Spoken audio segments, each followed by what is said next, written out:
Hello guys, welcome back to Cooking Tamila YouTube channel.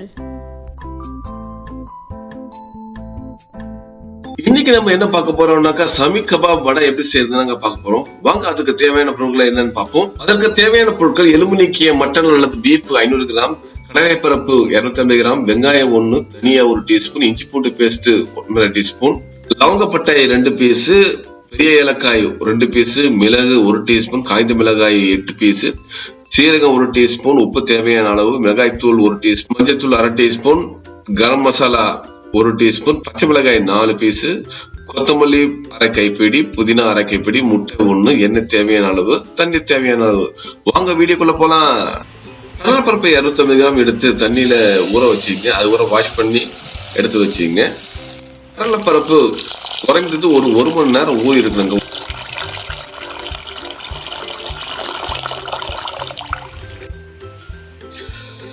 Mutton இல்ல பீஃபை வந்து நல்லா wash பண்ணி எடுத்து வச்சுக்கோங்க, ஃபில்டர் பண்ணி வச்சுக்கோங்க.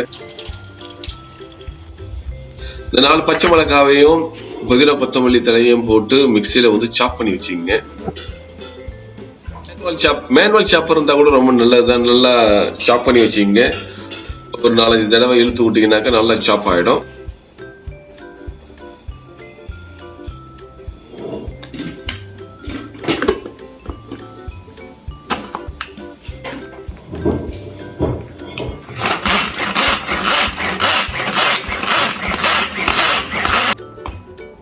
பாருங்க எப்படி நல்லபடியா சாப் ஆயிருக்குன்னு பாருங்க. இப்படிதாங்க சாப் பண்ணி வச்சுக்கணும். ஏன்னா இது வந்து நம்ம வந்து அந்த மசாலா கூட மிக்ஸ் பண்ண வேண்டி இருக்கும். 1/2 கிலோ மட்டன் எல்லாம் பீஃப் எலும்பு இல்லாத எடுத்துங்க. நல்லா வாஷ் பண்ணிட்டு இதில் போட்டுக்குவோம்.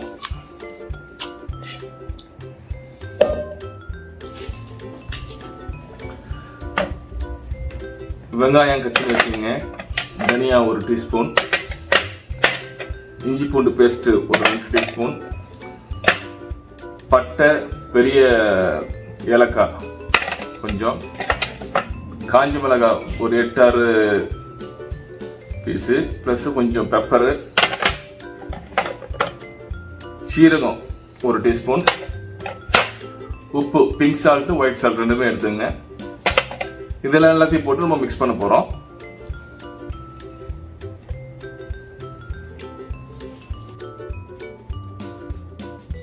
பீஃப் இல்லைனா மட்டனை வந்து நல்லா வாஷ் பண்ணி எடுத்து வச்சுங்க.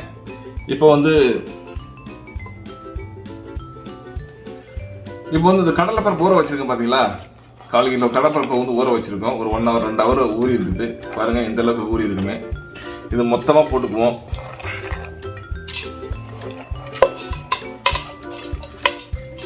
போட்ட பிறகு பாருங்க இந்த மசாலாலாம் எடுத்து வச்சிருக்கோம் இல்லையா? இது 1 ஒன்றா போட்டுக்குவோம். மஞ்சள் தூள், மிளகாய் தூள், சரிங்களா? இதை போட்டுக்குங்க. இஞ்சி பூண்டு பேஸ்ட் எடுத்து வச்சிருக்கோமா? அதையும் போட்டுக்குங்க. தனியா பார்த்தீங்களா? இது முழு தனியா, இல்லை நீங்கள் முழு தனியா இல்லைனாக்கா நீங்கள் வந்து பவுடர் கூட போட்டுக்கலாம். போட்டுக்குங்க.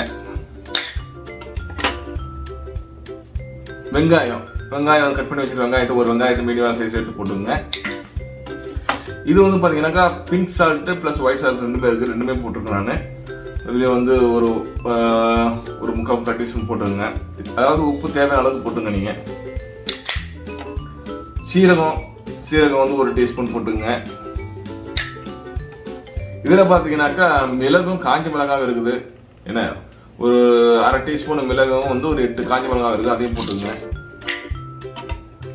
பட்டை, பெரிய ஏலக்காய், இந்த பெரிய ஏலக்காவை போட்டுக்குங்க. போட்டுக்கிட்டு இப்போ இதில் தேவையான தண்ணி ஊற்றிட்டு நம்ம வேக வைக்கணும். நம்ம வீட்டுல பூனையை சேர்ந்து கத்திக்கிட்டு இருக்கு. என் கூட பேசுதா? அது பாத்துங்க இப்படிலாம் இருக்குது. மெஷரிங் கப்பில் வந்து தண்ணி எடுத்துங்க. இது வந்து 300 மில்லி மெஷரிங் கப்பு பாருங்க. இது வந்து ஒரு 3 அளவுக்கு தண்ணி ஊற்றினா போதும். ஏன்னா வந்து மட்டனும் ப்ளஸ் இந்த கடலைப்பருப்பு வேகணும் இல்லையா? இது ஒரு 300, இது ஒரு 1/2 கப்பு, சரிங்களா? ஒரு அளவுக்கு வந்து பாதியாக இப்போ கரெக்ட் அளவுக்கு மூழ்கி இருக்குது. ஏன்னா நம்ம தண்ணி ரொம்ப அதிகமாக இருக்கக்கூடாது. வேக வச்சாச்சு பிறகு தண்ணி அதிகமாக இருந்துச்சுன்னா நமக்கு வந்து வராது மசாலா, சரிங்களா?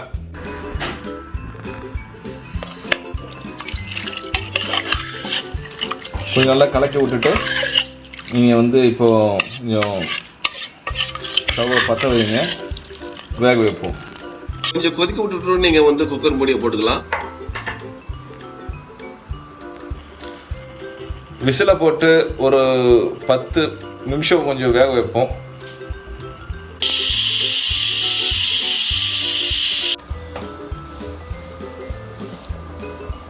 கீழே தண்ணி இருக்கிற மாதிரி இருந்தாங்க கொஞ்சம் நல்லா வத்த வச்சுங்க. ஆனால் அடி பிடிக்காத அளவுக்கு பார்த்துங்க. பாருங்கள் எப்படி தண்ணியெல்லாம் வற்றி போயிருக்குன்னு. தண்ணியெல்லாம் வற்றி போகிற அளவுக்கு தான் நம்ம பார்த்துக்கணும், செக் பண்ணி பார்த்துக்குவோம். ஆறின பிறகு தனியாக ஒரு பாத்திரத்தில் எடுத்து வச்சுக்கோங்க. ஒரு 1/2 டீஸ்பூன் வந்து கரம் மசாலா போட்டுக்குங்க. நம்ம இப்போ என்ன பண்ணுவோம்னாக்கா மிக்சியில் போட்டு அரைக்கணும். மிக்சியில் வந்து இந்த கலவையை வந்து போட்டுக்குங்க. ஆறின பிறகு தான் போடணும், இல்லைனாக்கா வந்து மிக்சி போயிடும், நமக்கு சூடு அரைக்க முடியாது. நல்லா ஆறிட்ட பிறகு இது வந்து கொஞ்சம் குறைன்னு அரைக்கணும், சரிங்களா?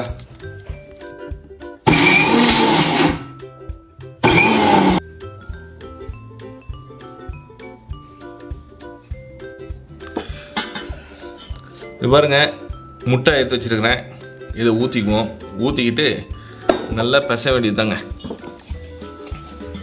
பாருங்கள் எப்படி வந்துருக்கு பார்த்தீங்களா? அவ்வளோதான், ரொம்ப சிம்பிள் தாங்க. இது என்ன கொஞ்சம் பார்க்குறதுக்கு கஷ்டமாக இருக்காம தெரியும், சிம்பிள் தான்.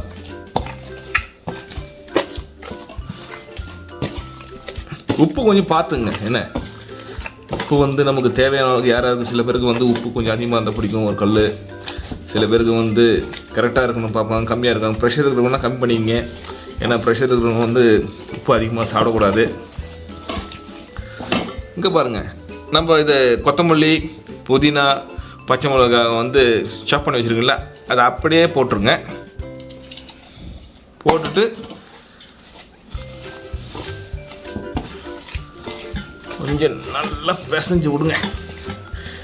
ஏன்னா இதெல்லாம் பிசைஞ்சா தான் எல்லா மசாலாவும் உள்ள சேரும். இனிமேல் வடையை தட்டணும். வடையை தட்டி எடுத்துருவோம். பாருங்கள், கொஞ்சம் டேஸ்ட் பண்ணி பார்த்துங்க. உப்பு இருந்தால் கொஞ்சம் லைட்டாக உப்பு போட்டுக்கலாம். தேவையில்லைனாக்கா ஒன்றும் பிரச்சனை இல்லை, நம்ம ஏற்கனவே உப்பு போட்டுக்கலாம். அதனால் கொஞ்சம் இந்த உப்பு மட்டும் கொஞ்சம் தேவையான அளவுக்கு பார்த்துங்க.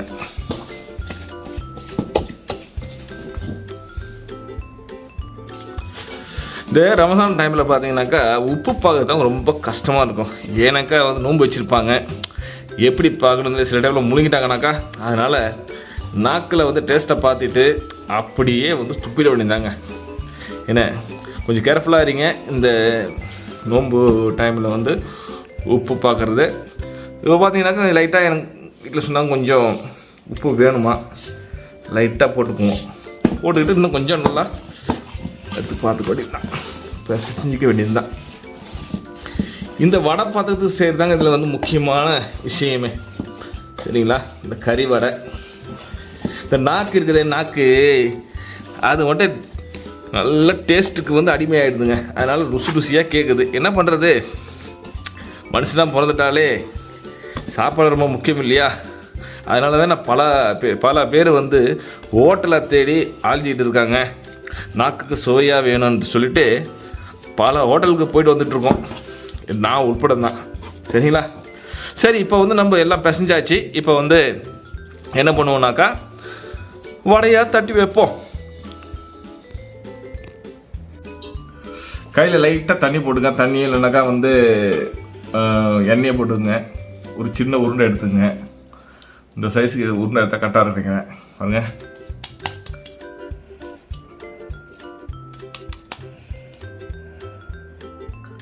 இந்த வடை கொஞ்சம் ரொம்ப தின்னாக இருக்கக்கூடாது, ஏன்னா அது நமக்கு வராமல் போயிடும். ரொம்ப தின்னாச்சுனாக்கா நம்ம எண்ணெயில் போட்டோம் இல்லையா, பிரச்சனை வரும். பாருங்க, ஒரு வடை மாதிரி ஒரு சைஸில் வந்து என்ன பண்ணுங்க, இந்த வடையை தட்டிக்குங்க. இதை வந்து நம்ம ஃப்ரீசரில் வச்சுக்கிட்டு நம்ம யூஸ் பண்ணலாம்னு சொல்கிறாங்க. ஏன்னா நம்ம ஃப்ரீசரில் வச்சாச்சுனாக்கா இதை வந்து இந்த வெக்கம் பேக்கில் கூட நம்ம என்ன பண்ணுவோம், வச்சுக்கிட்டாக்கா எப்போ வேணாலும் வந்து நம்ம செஞ்சு எடுத்து ஃப்ரிட்ஜில் வச்சு டீப் ஃப்ரீஸ் பண்ணிக்க வேண்டியது தான். டீப் ஃப்ரீஸ் பண்ணிவிட்டு எடுத்து போட வேண்டியது தான். இப்படியே எல்லா உருண்டையும் தட்டி என்ன பண்ணுங்க, வடைக்கு ரெடி பண்ணி வச்சிங்க. இப்போ நம்ம ஃப்ரை பண்ணி எடுக்கணும் இல்லையா? இது எப்பவுமே வந்து பார்த்தீங்கன்னாக்கா தீ வந்து கம்மியாக வச்சு தாங்க செய்யணும். ஏன்னா இல்லைங்க வந்து டக்குன்னு பிரிஞ்சு போயிடும், பிரியாமல் இருக்கணும் இது. அதே ப்ளஸ் வந்து வேகவும் செய்யணும் இல்லையா? அதனால் ஒரு மீடியமான ஃப்ளேமில் வச்சு தான் நம்ம வந்து இதை வந்து செஞ்சு எடுக்கணும். இப்போ வடையாக செஞ்சிட்டோம். இப்போ வந்து பொரிச்சு எடுத்துகிட்டு பார்ப்போம். சரிங்களா? எண்ணெய் வந்து மூழ்கிற அளவுக்கு ஊற்றணுங்க. ஏன்னா இது வந்து டீப் ஃப்ரை தான் பண்ணணும் இதை. சரிங்களா? மீடியமாக வச்சுங்க ஃப்ளேமை. அப்போ தான் வந்து நல்லா வேகும். இல்லைனாக்கா வந்து பொறுப்பரியாக வந்துடும். பார்த்துங்க. கபாபெல்லாம் பக்கத்துலேயே எடுத்து வச்சுங்க. இப்போ ஒவ்வொரு வடையாக போட்டு பொரிச்சு எடுக்க வேண்டியதுதாங்க. என்ன, ஏன்னா ஏற்கனவே வந்து நல்லா வெந்திருக்கிறதுனால ஈஸியாக வந்து இப்போ பொரிச்சு எடுத்துடலாம்.